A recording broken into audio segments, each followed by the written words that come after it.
je suis Elodie Ibor, diététicienne nutritionniste. Aujourd'hui, nous allons parler des excès durant les vacances. On sait très bien que cette période est souvent propice au plaisir, à la fête, au voyage et donc une hygiène de vie plutôt déséquilibrée. Je vais vous donner quelques astuces pour vous faire plaisir et profiter tout en limitant les excès.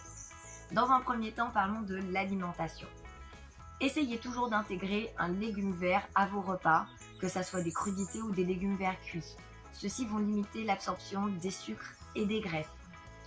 Essayez de ne pas vous resservir, donc de limiter les quantités. On peut se faire plaisir et manger de tout, goûter à tout, mais en essayant de rester raisonnable. Si possible, après une journée d'excès, pensez à la rattraper. Par exemple, vous pouvez faire une journée sans féculents le lendemain pour essayer de rattraper les excès de la veille. Et bien sûr, évitez les grignotages.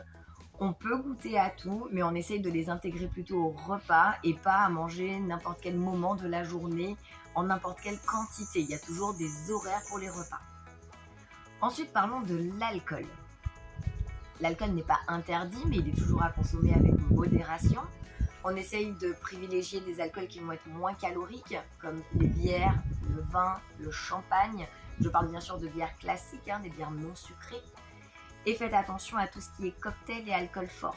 Plus l'alcool est fort, plus il sera calorique. Et plus l'alcool est fort, plus on va rajouter des jus, des sodas dans cet alcool-là.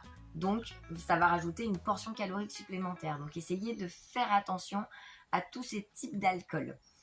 Pensez aussi à ajouter un verre d'eau entre chaque verre d'alcool. L'alcool déshydrate, donc il faut se réhydrater à chaque fois. Pour finir, un point sur l'activité physique.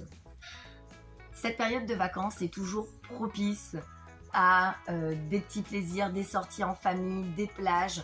Pensez à faire également des randos. Faites des choses dont vous n'avez pas forcément le temps de faire pendant vos jours de travail. Là, vous avez le temps, pensez à vous, faites des activités qui vous font plaisir et qui feront plaisir potentiellement à toute la famille. Pensez à faire même une demi-heure d'activité physique par jour, que ça soit à la maison ou une demi-heure de marche ou de nage, ça vous fera toujours du bien. Bonne journée à vous et bonnes vacances!